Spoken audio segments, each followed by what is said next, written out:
That was quite a large sit down.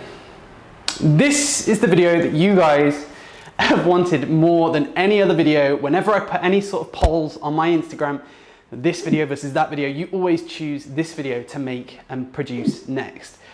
This video is going to be about why I chose to quit teaching in the UK. For context, I am now a teacher here in Dubai, and when I taught in the UK, I taught for 2 years. I taught my NQT year, newly qualified teacher, and my RQT year, recently qualified teacher.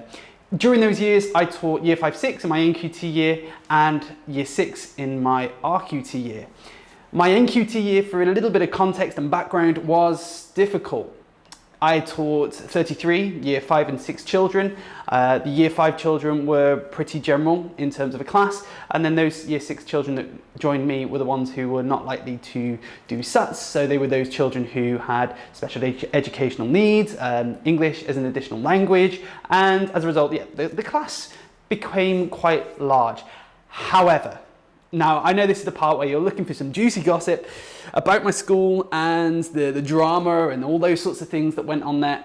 You're probably not going to find it in this video. To be fair, my school back in the UK was fantastic. I genuinely mean that, and I don't speak highly of many things, but my school in the UK really were. The support that I received was fantastic, and I can't say that it was the fault of my school. There were other reasons, as we'll get into in the video, and things that happen within education in the UK that I'm not too keen on. However, my school were fantastic. In fact, so much so that I said to my head teacher before I left the UK that if I could move the school that I was in at the UK to Dubai, I would do that. Where to start? Here's where to start. Before we start the video, make sure to like the video, and if you're not already subscribed to the channel, make sure you hit the big red subscribe button. It is free, but it really does help the YouTube channel out, and the algorithm likes that sort of thing. So make sure to do that. I think I'm going to start with a bit of a story about my NQT year, and something that really kicked me and I found quite difficult to manage to initially start off with. As I spoke about to start off with, both classes were relatively large. You know, you're speaking 30 to 33 children within both classes with my NQT year, RQT year. It's pretty average, pretty large. It doesn't really matter. During my NQT year, I had a large class, and as I spoke about before, some of the children in those classes had very specific needs. So much so that during that year, my NQT year, I had to apply for 3 EHCPs. Now, I'm throwing out loads of acronyms in this video, so that one stands for Educational Healthcare Plan. But during that time of going for the EHCP, you have to gather a lot of evidence about the support that the child has received previously, historical data, and you have to pull out a lot of evidence. Now, I'm not going to sit here all high and mighty and say I did all the work myself. Absolutely not. I had someone who was an experienced teaching assistant who knew all about they were almost like Senko assistant, if that makes sense. Another acronym, Special Educational Needs Coordinator Assistant, if that makes sense. So they were able to help with pulling all the different data together, make it into this huge portfolio. And there would be different people coming to observe different children for all these different needs and questionnaires and things that I needed to fill out. And it was a long, arduous process to try and get these educational healthcare plans. And sadly, only one of the 3 different applications that we went for was actually granted. So you can imagine the system to put all this big portfolio together was quite difficult. However, when we went for the second educational healthcare plan for a different child, it was rejected multiple times. Whenever we needed to create a new educational healthcare plan, there was always some new loophole that we had to jump through. And it would be something like we need to put costings for the provision that we put in. So, you know, if we're saying they get 5 hours one-to-one, how much is that worth in terms of hours with the child? Well, it's £15, and you'd have to work that out throughout the year. And if it was over a certain amount, then you could claim for it. So we had to do that historically and look at the data to support that. Now, this is why there were so many review processes. I remember the guy speaking to us when we sort of disputed it, and they said that they were sort of inundated with EHCP plans and those requests for those plans. That came down to funding massively, and I think that was one of the things that I found difficult initially, was understanding that, yeah, funding really does affect a lot of things that happen within schools. Obviously, as I've said before, I had quite a large class size, and that was a large class size because the funding wasn't there to have another teacher, or having spoken to the head teacher before, I came to understand. As a result of that very difficult situation, I kind of felt like I was letting the child down.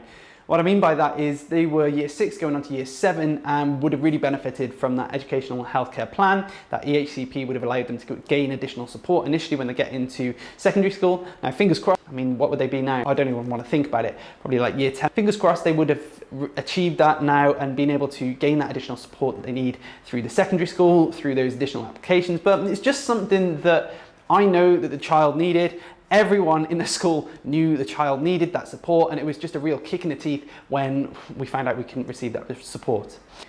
Parents, however, were fantastic and fully understanding of the different needs and how to address things at home, which brings me on to the next point, which kind of contrasts that, and it's parents. Parents is another reason I decided to leave teaching in the UK. Now, I know there will be many teachers out there who are parents watching this and going, why Thomas? Don't get me wrong, it's not all parents, but there is an attitude from certain parents that is difficult. Now, this happens here in the UAE too. I'm going to say it. But at the same time, in the UK, there were certain situations where I was like, no, this isn't quite right.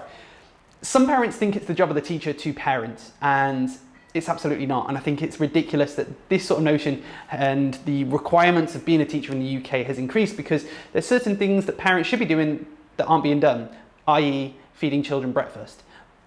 That's a topic for another discussion, but this was a situation that happened when I was in the UK, and a child was dragged to the door by the parent, and the parent said, X, that's a rubbish name for a child, X has done X at home and I need you to sort them out. Sort them out. I remember this conversation and through my head during my RQT thinking, what? They hadn't helped at home in a specific way. The child was 10 and they had these huge expectations for the child to do all these different chores and things like that at home, and on this specific occasion was unable to. And as a result, it was up to me to talk to the child about her duties at home.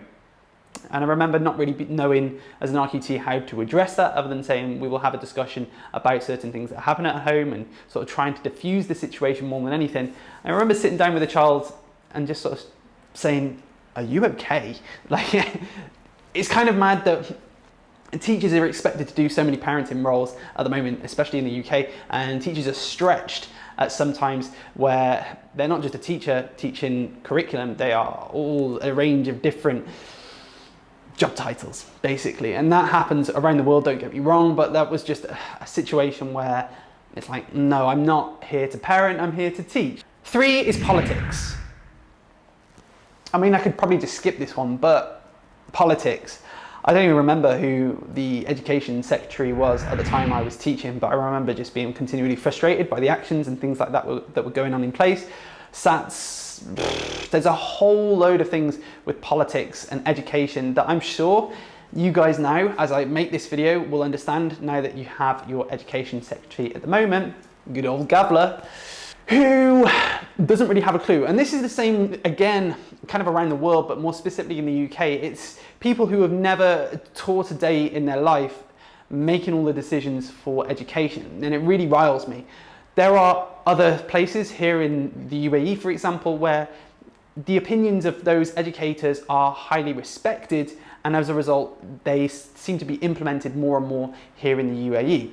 However, in the UK, it's kind of the opposite, and just because, you know, an education secretary has been in school themselves, they seem to think that they know how a school should be run, and it kind of riles me. So that was it. That's why I quit teaching. Wrong. All those different reasons, if you can call them that, were about 5% minimal as to the reason why I chose to quit teaching in the UK, to be completely honest with you. I'll put a little pie chart up there to sort of show you the percentage split. Future editing Thomas is going to hate me for this. But I know that this percentage here was only a small percentage of the reasons why I was a little bit about teaching in the UK. The real reason why I decided to leave teaching and quit teaching in the UK to come abroad was my own lifestyle. So at the time, I'd done my RQT year, and I was 24 years old, and I was in this weird sort of period of time where I was in a fortunate position where Teaching had allowed me to have the time to travel to many different destinations around Europe due to things like EasyJet, Ryanair, those sorts of places. And I'd been able to see amazing places, but I kind of wanted to branch out and see other places in the world. And then number two was I was also fortunate that I'd been able to save up a bit of a deposit, not just from teaching, but also previous to that. And it was kind of like, right, do I settle down, get a house, mortgage, all those sorts of things on my own, or do I branch out? And that's the 90%.